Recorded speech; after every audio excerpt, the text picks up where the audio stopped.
잘 아는 대로 12월 25일 이 날이 무슨 날인지 알지 못하는 사람은 아무도 없을 줄로 압니다. 이번 수요일인데 성탄일, 예수님께서 탄생한 날입니다. 2000년 전에 예수님의 그 성탄을 오늘 본문, 오늘 성경 말씀에서는 이렇게 표현하고 있습니다. 9절에 보면 참빛 곧 세상에 와서, 세상에 왔다는 거예요. 이게 성탄이거든요. 세상에 와서 각 사람에게 비추는 빛이 있었나니라고 말씀하고 있습니다. 그리고 10절에 보면은 그가 세상에 계셨으며, 이제 예수님께서 세상에 오셨다는 거예요. 탄생해서 그분이 이 땅에 계셨다는 것을 표현하고 있습니다. 하나님의 아들이신 예수님께서 이 세상에 육신을 입고 탄생하셨다는 것을 말씀하고 있는 것입니다. 그러면 그분이 누굴까요? 육신의 옷을 입고 참빛으로 오신 예수님이 누굴까요? 그분은 위대하신 창조주이십니다. 위대하신 창조주로서 태초에 그분이 하나님과 함께 계셨던 분이셨습니다. 그분이 바로 말씀이셨고, 말씀이신 예수님께서 하나님과 함께 계셨던 분이십니다. 그분이 처음 베들레헴에 탄생하셨을 때는 동방 박사들을 비롯해서 온 세상을 휩싸는 가슴 설레이는 감격과 환희와 기쁨에 가득 찬 성탄이었습니다. 예수님이 이 세상에 오신 것은 세상을 심판하려 오신 것이 아니라 구원하시려고 오셨기 때문에 온 세상 사람들이 감격하고 환희로 기뻐하는 것입니다. 그는 오만하고 교만하고 고집불통의 전제군주로서가 아니라 거룩하시고 죄악이 전혀 없으시고 더러움이 전혀 없으시고 어두움이 전혀 없으시고 부족함이 전혀 없으시고 전능하시고 지혜로우시고 은혜가 풍성하시고 사랑이 충만하시고 우리에게 행복을 충만하게 주실 인간으로 오신 것입니다. 그리고 섬김을 받으시려고 오신 것이 아니라 섬기려고 오셨고 하늘의 미랄로 이 땅에 오신 것입니다. 이렇게 탄생하신 예수님을 우리들은 마음을 다하고 뜻을 다하고 힘을 다하고 목숨을 다하고 지극정성으로 환영하고 축하의 경배를 드려야 마땅한 줄로 믿습니다. 그런데 슬프게도, 너무나 슬프게도 빛 대신 예수님의 빛이어도 어두운 세상이 깨달지 못하고 세상이 그를 알지 못하였고 자기 땅에 오매 자기 백성이 환영하여 영접하지도 아니하였다고 말씀하고 있습니다. 왜 그럴까요? 왜 예수님을 환영하지 않고 있을까요? 이 세상에 살아가고 있는 사람들은 제각기 자신이 설계한 계획과 추구하는 목적이 있죠. 그리고 자신이 세워놓은 견고한 진지 안에서 자신의 안전을 구축해 놓고 자신이 추구하는 고유의 일에 몰두하며 살아가고 있기 때문에 그렇습니다. 그래서 예수님에 대해서 전혀 생각하지를 않습니다. 오늘 이 자리에 오신 여러분들은 예수님을 생각해서 오신 분들이거든요. 그러나 교회 다니지 않는 사람들 그 누구도 예수님을 그렇게 생각하지 않아요. 예수님을 염두에 두지도 아니합니다. 이와 같은 현실은 정말로 형용할 수 없는 비극인 것입니다. 더 큰 비극은 하늘에서 내려오신 하늘의 방문자, 하늘의 전도자, 하늘의 메신저인 예수님을 환영하는 대신에 문전박대하고 문 밖으로 내어 쫓으며 심지어는 이 지상에서 없애버렸습니다. 그러나 주 예수님은 다시 부활하여 우리 가운데 생명의 빛으로, 구원의 빛으로, 은혜의 빛으로, 사랑의 빛으로 와 계시는 줄로 믿습니다. 오늘 본문의 말씀이 바로 이 빛에 대한 말씀입니다. 4절에 그 안에 생명이 있었으니 이 생명은 사람들의 빛이라. 9절에서도 참빛, 진정한 빛, 이 빛이 세상에 와서 각 사람에게 비추는 빛이 있었다고 표현을 하고 있습니다. 이 땅에 육신을 입고 탄생하신 예수님이 생명의 빛으로 오셨다는 진리의 말씀입니다. 이 생명의 빛 되신 예수님이 참 빛으로서 사람에게, 각 사람에게 다시 말하면 모든 사람에게 비추는 빛이 되신다고 하셨습니다. 그러면 예수님의 생명이 사람들에게 비추는 빛이 된다는 뜻은 무슨 뜻일까요? 사람들에게 생명의 빛이 된다. 빛이 된다는 말은 무슨 뜻일까요?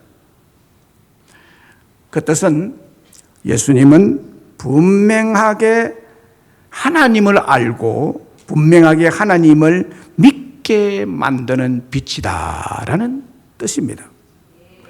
하나님을 정확하게 믿도록 하는 빛, 하나님을 정확하게 알게 하는 빛이라는 것입니다.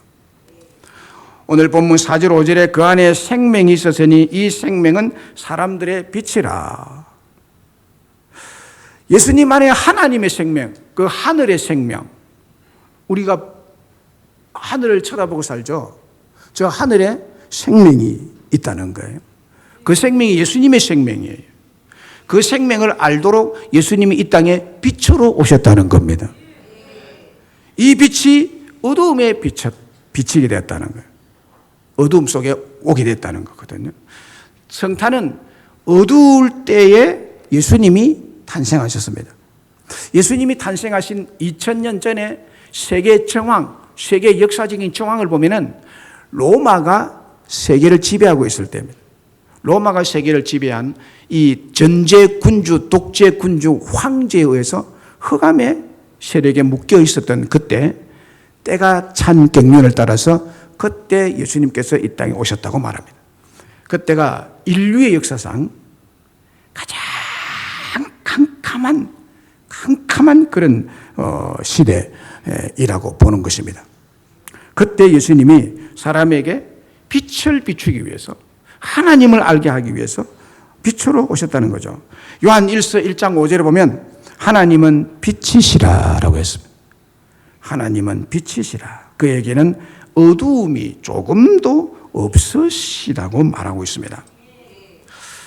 그리고 누가복음 10장 22절에는 아들과 또 아들의 소원대로 계시를 받은 자 외에는 아버지가 누구인지 아는 자가 없나이다 라는 말씀이 나옵니다. 아들 외에, 빛으로 오신 아들이신 예수님 외에 하나님 아버지를 아는 자가 아무도 없다는 거예요. 자, 오늘 본문 4절 5절과 요한 1서 1장 5절과 누가복음 10장 22절의 세 구절의 말씀을 이렇게 이 세 구절이 서로 연관이 있는 말씀입니다. 자, 연관이 있는 말씀으로서 예수님이 하나님을 정확히 아시는 분이고 아시는 분으로서 이 땅의 흑암에 속한 사람들, 우리의 심령들이 어둠에 속한 사람들에게 하나님을 정확하게 알게 하기 위해서 예수님이 이 땅에 오셨는데 그분이 생명의 빛으로 오셨다는 겁니다. 자, 그러면 예수님이 생명의 빛이라는 말과 하나님을 알게 하시는 분이 예수님이라는 말과 어떤 연관이 있을까요? 자, 이것을 알기 쉽게 설명을 드리겠습니다. 예수님이 빛이신 분인데 이 빛이신 분이라는 뜻은 하나님을 정확하게 알도록 하는 거다는 말씀이라고 말씀을 드리는데 그 예를 말씀을 드리면 여러분 중에 여러분 몸에 여러 지체가 있습니다. 이 지체 중에 소중하고 중요하지 않은 부분이 하나도 없습니다. 그런데 그 중에서도 눈의 소중함을 특별히 느낄 때가 참 많이 있을 것입니다. 제 옆에 이런 물건들이 참 많이 있어요. 아름다운 난꽃도 있고요. 아주 빨갛고 예쁘고 아름답죠. 예, 아주 그 빨간색. 예, 이 앞에는 이게 조화네요. 예, 조화인데도 이 색깔이 꽃으로 되어 있습니다. 그런데 제가 눈을 감고 이 난을 만지고 이 꽃을 만지고 이런 물건들을 이렇게 만지면 알 수 있습니다.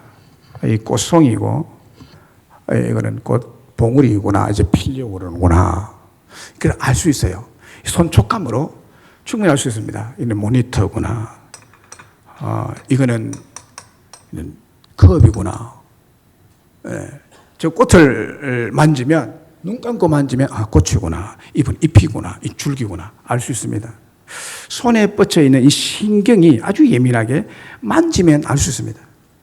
자, 제가 눈을 감았는데 이 장님이 눈을 뜨지 못하고 앞을 볼 수 없는 장님이 이런 물건들을 만지면 이게 꽃이고 이게 뭐 플라스틱으로 만들어진 것이고 뭐 이 강대상은 유리로 된 거구나 압니다. 그러나 건강한 눈을 가진 사람을 따라올 수 없는 장님의 약점 하나가 있습니다. 그게 뭔가 하면 색깔을 모릅니다. 색깔을 알 수가 없습니다. 만지면 알 수가 있는데, 꽃인 줄 알 수가 있는데, 저게 분홍색인지, 노란색인지, 아주 붉은색인지, 황토색인지, 색깔을 알 수가 없는 거예요. 전혀 색깔을 알 수 없습니다. 색깔을 알 수 있는 길은 눈을 떠서 봐야 됩니다. 눈을 뜨기 전에는 만져서 하는 것하고 눈을 떠서 보는 거는 완전히 다르다. 이거는 완전히 천지 차이입니다. 자, 우리의 심령이 어둡다는 것은 하나님을 알 수 없다는 거예요. 하나님은 무슨 색깔인지, 뭘 좋아하시는지 알 수 없다는 거예요. 그런데 여기에 빛을 비추면 알 수 있다는 거예요. 눈을 뜨면 알 수 있다는 거예요. 눈을 뜨면 알 수 있다는 거예요. 예, 그래서 이와 꼭 마찬가지로 예수님께서 생명의 빛이 되신다는 것은 예수님의 생명의 빛 때문에 하나님과 하나님의 아버지를 정확하게 알 수 있다는 거예요.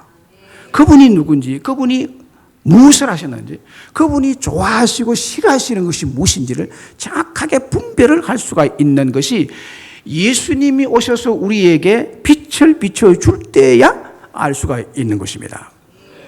요한 1서 1장 18절에 보면은 본래 하나님을 본 사람이 없으되 아버지 품속에 있는 독생하신 하나님이 나타내셨느니라. 이거는 예수님께서 빛으로 우리에게 나타내 보이시면 하나님을 정확하게 분별해서 무슨 색깔인지를 정확하게 알 수 있다는 것이죠. 진리와 거짓을 분별할 수 있는 것은 빛이 들어올 때 가능한 것입니다. 하나님께서 천지를 창조하실 때 여러분 제일 먼저 창조하신 것이 뭐죠? 빛입니다. 제일 먼저 창조한 것이 빛이에요. 빛이 있어라. 빛이 있습니다. 그 빛은 태양빛이 아닙니다. 태양은 언제 창조했죠? 넷째 날에 창조했습니다. 넷째 날에. 첫째 날, 둘째 날, 셋째 날. 이게 한 묶음이고요. 넷째, 다섯째, 일곱째 날이 한 묶음입니다. 첫째 날과 넷째 날이 대칭되고, 둘째 날과 다섯째 날이 대칭되고, 셋째 날과 여섯째 날이 대칭이 되는 것입니다. 자, 이래서 태양빛이 아니라 하나님이 하늘에 빛을 이 우주가 다 형성되기 전에 빛이 먼저 임했습니다. 인류에게 빛이 가장 소중한 것입니다, 여러분. 지금 빛이 없으면요, 우리는 아무것도 못합니다. 생존 자체가 불가능한 것입니다. 빛이 없으면 생존 자체가 불가능한 거예요. 빛을 창조하신 분이 바로 빛이신 예수님이십니다. 예수님이 천지 창세기 1장에 예수님이 함께 계셨거든요. 그래서 빛 대신 예수님이 빛을 창조하시고, 그래서 빛 대신 예수님을 아는 사람은 하나님을 알 수 있게 되고, 하나님을 알게 된 사람은 밝은 빛 속에서 믿음 생활을 할 수 있게 된다는 것입니다. 삶이 밝습니다. 어두움을 싫어하는 것입니다. 그렇습니다. 예수님이 바로 그 빛이시고, 예수님이 그 생명의 빛으로서 창조주 되신 하나님을 우리에게 알려주시고 또 믿게 하시고 조명을 해 주시는 분이십니다. 밤에 전기불을 다 끄면 어떤 물건인지 모릅니다. 형체를 모르고 색깔도 모릅니다. 색깔을 분별하지 못한다는 것은 이해를 못한다는 것입니다. 붉은 색깔인지 초록 색깔인지 이해를 하고 분별을 하고 깨닫고 알게 되는 것은 바로 빛의 역할이고 빛의 작용인 것입니다. 예수님을 영접하고 마음속에 예수님을 모셔드리게 되면 하나님을 만날 뿐만 아니라 알게 되고 이해하게 되고 하나님과 직접 교제하고 사귐이 가능하게 되는 것입니다. 하나님이 어떤 분이신지 어떤 색깔을 띠고 계신 분인지를 하나님을 정확하게 알고 이해하는 데는 조명의 빛 역할을 하는 자가 생명의 빛이시고 세상의 빛이신 예수님이시라는 사실입니다. 예수님께서 빛을 비추실 때만 하나님을 알게 된다는 사실을 믿으시기를 바랍니다. 1995년 6월 29일, 이 날이 무슨 날인지 기억하시는 분 아마 아무도 없겠죠? 서울 삼풍 백화점 지상 5층, 지상 3층이 일시에 무너져 내린 사건이 일어난 날입니다. 1995년도입니다. 부실공사로 인한 엄청난 재앙이었죠. 이때 죽은 사람이 502명, 백화점 문에 502명, 부상자가 약 1000명. 이때 왜 이런 부상자나 사망자가 엄청나게 많았냐, 떼죽음을 했느냐, 한순간에 그런 떼죽음을 했느냐, 어두움 때문입니다. 딱 무너지기 바로 직전에 전기가 쫙 나가버려요. 백화점 안에 전체 전기가 나가는 동시에 이게 무너져 내렸습니다. 그 사람들이 급하게 이제 두두두두두두 할 때 팍 뛰었는데 어디로 뛰는 거예요? 벽을 향하게 뛰는 거예요. 출구가 있어야지. 출구가 어디 있는지 알지를 못해요. 서로 뒤엉켜서 출입구에 다 엎드려 죽었다. 생명의 문이 어디 있는지를 빛이 있어야 볼 수 있잖아요. 그러면 이 희생자가 적었을 거예요. 불빛만 있어도 희생자가 적었을 겁니다. 그런데 이 불빛이 쫙 나가고 흑암이 쫙 내리는 순간 천지가 보이지 않는 거예요. 그냥 더듬다 보면 이거 그대로 다 죽는 거죠. 빛이 이처럼 중요한 것입니다. 위기 상황에서도 빛만 있으면 사는 것입니다. 우리 예수님이 빛이 된다는 사실은 바로 이와 같습니다. 어두운 세상에 생명을 구하려 오신 분이시다. 이 얘기죠. 그래서 여러분, 에베소서 5장 8절에 보면 너희가 전에는 어두움이더니 이제는 주 안에서 빛이라고 말씀합니다. 주 안에서 빛이라고 말합니다. 그래서 이 주님이신 예수님이 성탄절에 오셨는데 뭐하러 오셨느냐는 거예요. 왜 온 우주의 사람들이, 온 백성들이 인종을 초월해서, 국가를 초월해서, 언어를 초월해서 12월 25일을 이렇게 감격해 하느냐. 치열한 국가 간의 전쟁도 12월 25일만큼은 딱 중지합니다. 왜 중지하느냐. 어두운 세상에 사람을 구원하기 위해서 오신 구주이시기 때문입니다. 그분이 빛으로 오신 것입니다. 빛으로 오신 것입니다. 그래서 이렇게 말할 수 있습니다. 예수님 믿기 이전에는 어두움에 속한 상태입니다. 심령이 어둡고, 생각이 어둡고, 지혜가 어둡고, 창의력이 어둡고, 모든 것이 다 흑암 속에 묻혀서 사는 그런 상태. 이것이 성경의 분석입니다. 어두움에 속한 자연인은 이 빛을 무시합니다. 이 빛을 거부합니다. 이 빛을 싫어합니다. 이 빛을 대적합니다. 혹은 이 빛을 피하여 다닙니다. 자기 자신이 적나라하게 드러나는 것을 싫어하기 때문입니다. 그래서 결과적으로 어두움 가운데 깊이 빠져들고 하나님을 알지 못하고 깨닫지 못하고 이해하지 못하기 때문에 멸망의 구렁이 속으로 계속 더 빠져들어가게 되는 거죠. 그러므로 타락한 인간은 눈먼 자와 같아서 어두운 흑암 가운데 있는 자들입니다. 그래서 타락한 인간은 빛보다 어두움을 더 사랑한다고 성경은 말하고 있고요. 그 어두움으로 인해서 하나님을 알 수가 없고 믿을 수가 없게 되는 것입니다. 그러나 빛이신 예수님 오시면 인간 내면에 깊이 드리워진 어두움을 걷어내시는 줄로 믿습니다. 광명한 빛의 세계로 한 사람을 거듭나게 하시고 하나님을 알게 하고 믿게 하는 역사를 일으키는 분이십니다. 사도행전 8장 3절에 이런 말씀이 있습니다. 사도행전 8장 3절에 사울이 교회를 잔멸할 때 각 집에 들어가 남녀를 끌어다가 옥에 넘기니라. 예수 믿는 사람들을 끌어다가 잡아 죽이고 스데반 한 사람 잡아 죽였습니다.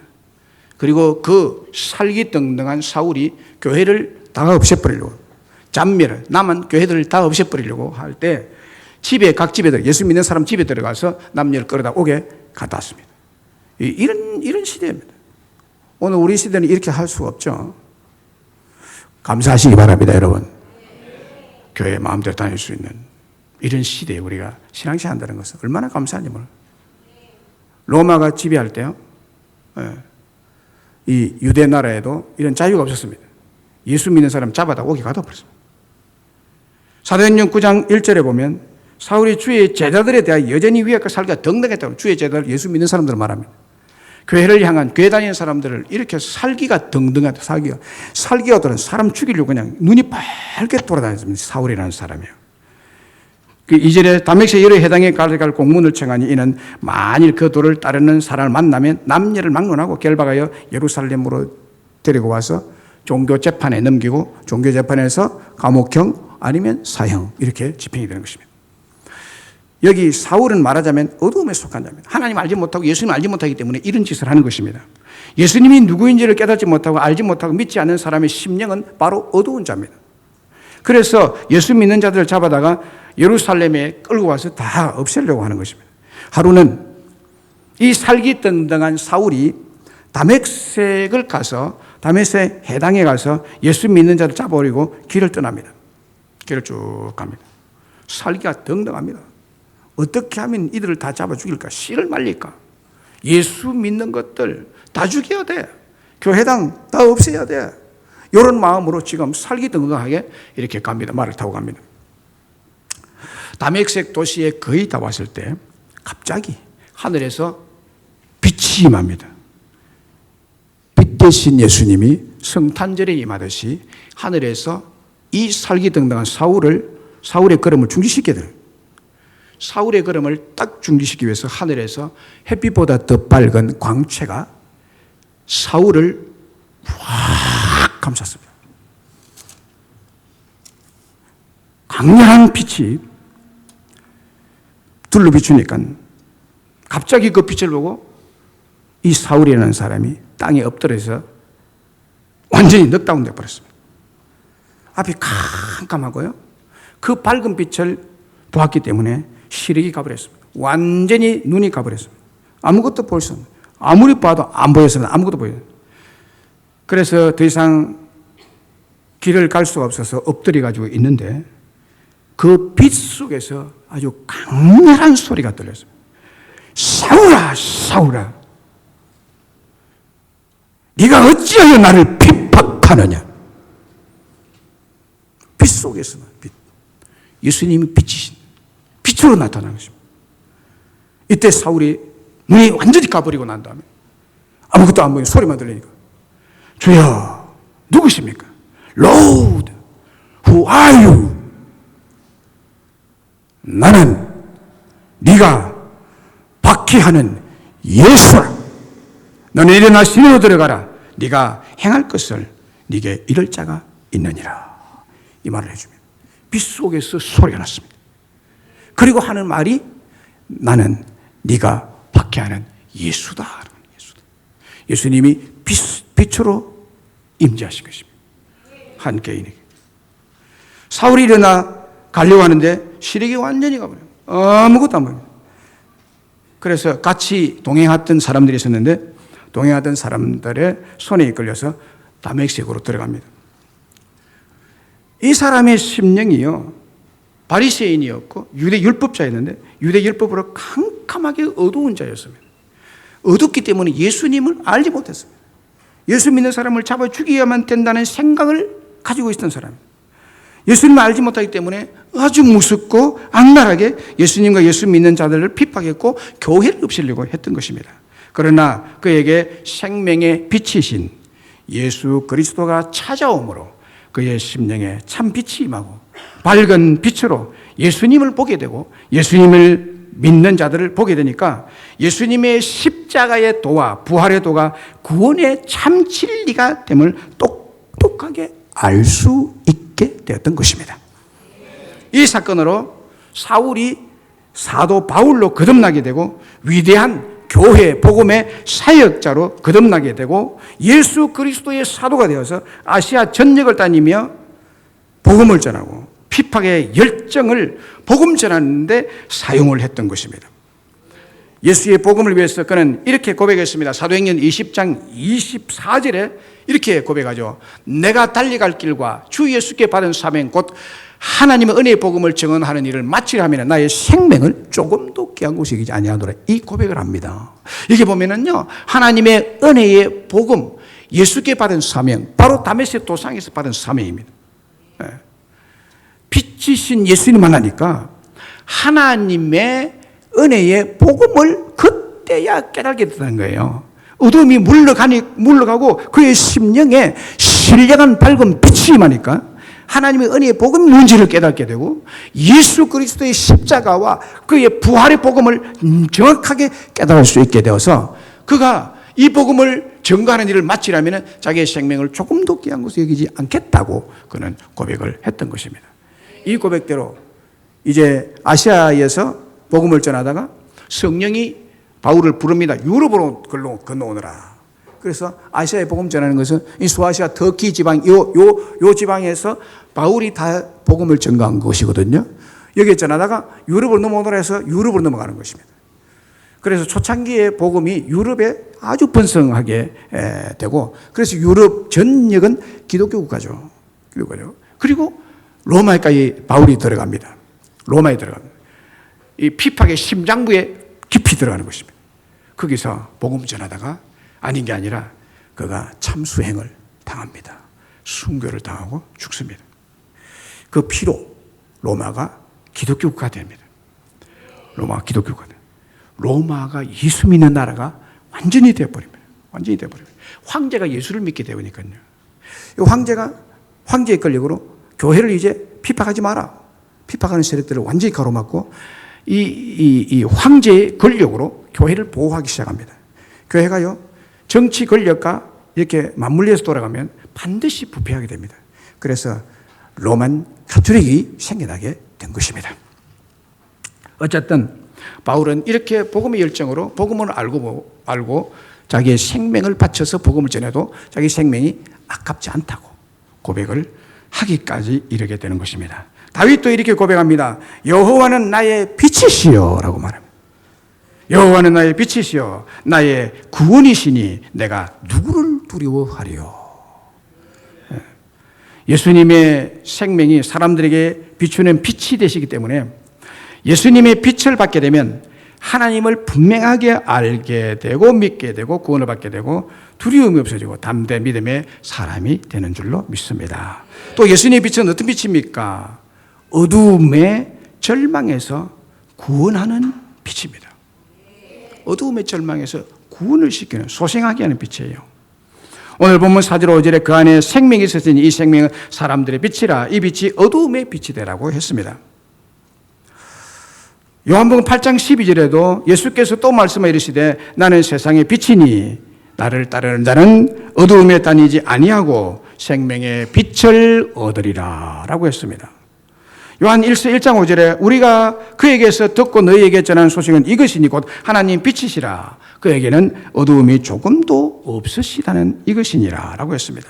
여기 어두움이란 말이 계속 나옵니다. 빛과 어두움이 대조적으로 언급이 되는데 어두움은 어미적으로 절망이란 뜻입니다. 절망이란 뜻입니다. 사람들이 어두움 가운데 있다는 것은 절망 가운데 있다는 것입니다. 우리를 어둡게 만들고 절망으로 몰아넣는 일들이 우리의 삶 가운데 여러 가지가 있죠. 인생의 위기를 만날 때 절망합니다. 큰 고난을 만날 때 절망합니다. 생계의 문제 앞에 절망하게 됩니다. 그 다음에 또 생명이라는 것은 살아있는 생명을 뜻하는데 어떤 절망의 어두움도 예수님에게서 나오는 생명의 빛이 들어가게 되면 절망에서 다시 소생하게 되고 잃었던 생명을 다시 얻게 된다는 말씀입니다. 그렇습니다. 주 예수님께 주시는 생명의 빛은 절망으로부터 다시 회복되고 소생하게 하는 생명의 빛이 되십니다. 예수께서 나는 세상의 빛이니 나를 따르는 자는 어둠에 다지지 아니하고 생명의 빛을 얻을 것이라고 말씀합니다. 이 빛의 중요성에 대해서 과학자들이 실험을 했습니다. 어떤 실험인가 하면 서로 다른 환경에서 실험용 쥐들의 생존 능력을 실험했습니다. 얼마나 사느냐. 그래서 먼저 완전히 깜깜한 장소에 물이 가득 채워진 대야에 쥐를 한 마리 거기에 빠뜨립니다. 헤엄쳐서 나올 수 없도록 이렇게 딱 봉합니다. 그래서 이 쥐가 이 물이 가득 찬 대야에 빠진 이후에 익사하기까지의 시간을 체크하고 카운트했습니다. 어느 정도 사느냐. 그래서 완전히 빛을 차단하고 완전히 흑암 속에 빠뜨린 쥐는 3분을 넘지 못하고 죽었습니다. 3분을 넘지 못하고 죽었습니다. 그 다음 똑같은 상황에서 다른 쥐를 넣고 이번에는 빛을 완전히 차단하지 않고 작은 구멍을 통해서 한 줄기 빛을 비춰주었습니다. 한 줄기 빛을 쫙 비춰줬는데 그랬더니 빛을 바라보고 주목한 그 쥐는 빛에 대한 소망이 있었기 때문에 36시간이나 살아있었다고 합니다. 36시간. 빛이 완전히 차단된 깜깜한 장소의 쥐보다도 빛을 한 줄기 볼 수 있었던 쥐가 700배나 더 오래 생존할 수 있었다는 것이 이 실험에서 보여주는 빛의 위력을 증가하고 있는 것입니다. 빛의 위력. 빛에 대한 이 실험이 입증하는 바가 뭘까요? 실험을 통해서 빛이 모든 생물에게 얼마나 큰 영향력이 있고 얼마나 중요한지를 보여주는 것이죠. 그렇습니다. 빛은 모든 동식물에게 없어서는 안 되는 생명과 생존 필수 요소입니다. 노르웨이에서 가장 북쪽에 있는 도시 트롬스라는 도시가 있습니다. 노르웨이의 트롬스라는 도시.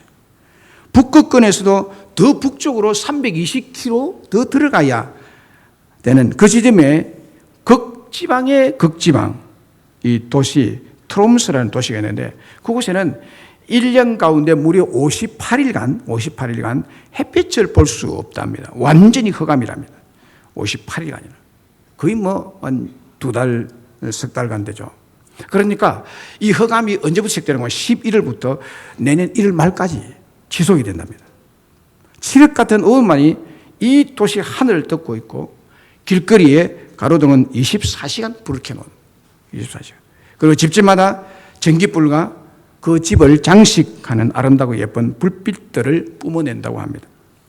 그런데 태양의 햇빛이 비치지 않는 어두움의 58일간 정확하게 아주 그냥 햇빛이 이슬랑말랑하는 이 날짜를 제외하고 이 개월은 3개월이죠. 11월, 12월, 1월 3개월 동안인데 정확하게 이 아주 깜깜한 흑암은 58일간 지속이 되는데 이 도시민에게 58일은 재앙과 절망의 시간이라고 합니다. 재앙과 절망의 시간. 심리학자들이 조사한 바에 따르면 이 도시의 사람들은 심한 우울증에 빠진다. 58일간이나 어두움에 시달리니까요. 그리고 신경이 아주 날카로워진대요. 신경이 아주 예민하고 날카로워지고 화를 얼마나 잘 내는지 이 기간이 되면 집집마다 싸우는 소리 그렇게 많이 난대요. 불안과 공포심에 빠지고요. 잠을 잘 못 잔답니다. 이때는. 그리고 아이들도 유치부 이하의 아이들도 그렇게 유별나게 많이 운대요. 이 기간에는. 집집마다 울음소리 때문에 잠을 못 잘 정도로 그렇게 된다고 합니다. 거기에 한술 더 떠서 아이들의 성장, 발육이 잠시 58일간 멈춘다고 합니다. 재앙이죠. 빛이 없는 세상은 바로 죽음을 의미합니다. 이 햇빛이 사람에게만 영향을 미치는 것이 아니죠. 빛이 없으면 식물도 동물과 사람처럼 꼭 마찬가지로 답답함을 느끼고 어두움이 계속되면 나무가 시들시들 마르고 죽어버립니다. 그런데 트롬스 도시가 2월이 되면 해가 잠깐 뜹니다. 칠흑 같은 어둠이 물러가고 드디어 태양의 그 모습을 드러내기 시작하는 순간에 이 도시의 모든 사람들이 오랫동안 기다리는 빛이었기 때문에 탄식을 지르고 사람마다 길거리에 나와서 기쁨과 감사의 잔치를 벌여 나옵니다. 햇빛이 나왔다고. 여러분, 좋은 날에 태어나서 좋은 햇빛을 보고 사는 것 감사하시기 바랍니다. 이런 나라도 있다는 거예요. 이런 나라. 여러분, 얼마나 큰 복을 받는 이 빛을 많이 받을 수 있는, 그렇습니다, 여러분. 어두움에 빛이 임하고 빛이 들어가면 흑암이 일시에 사라지고 순식간에 물러가고 절망과 답답함과 어두움이 생기와 기쁨과 감격과 환희가 회복이 되고 소생하는 행복이 가득하게 될 줄로 믿습니다. 이 예수님이 이것을 주로 오셨다는 거예요. 어두운 가운데 빛이 비쳤다는 거예요. 여러분들에게 빛이 임한 줄로 믿습니다. 말씀을 맺습니다. 이 땅에 오신 예수님은 생명의 빛으로 오신 분입니다. 하나님은 빛이십니다. 예수님은 생명의 빛이시라, 세상의 빛이시라고 했습니다. 이 빛은 하나님의 자기 계시이며 예수님의 성품과 사역의 성격을 나타내는 계시입니다. 이 세상의 모든 사람들은 본성적으로 어두움에 속하 있기 때문에 하나님을 배반하며 배척하며 불순종하게 되는 것입니다. 그래서 이 어두움에 속한 인간을 구원하기 위해 예수님께서 세상의 빛으로, 생명의 빛으로 탄생하신 것입니다. 참빛 곧 세상에 와서 각 사람에게 비추는 빛이 있으다니 그에게는 어두움이 조금도 없으신 생명의 빛 대신 예수님을 영접하게 되면 하나님의 자녀가 되는 권세를 주셨다고 했습니다. 이 말씀은 어두움에 있었던 우리들에게 하나님을 분명하게 알고 믿게 하시는 생명의 빛이 되셨다고 말씀을 드렸습니다. 그리고 두 번째로 어두움의 절망에서 우리를 소생하게 하는 빛이 되었다고 말씀을 드렸습니다. 우리 모두 참빛이신 예수님을 통해서 하나님을 더욱 깊이 알아가며 믿음으로 생명과 성장과 아름다운 하나님의 성도들이 되시기를 주의 이름으로 축원합니다.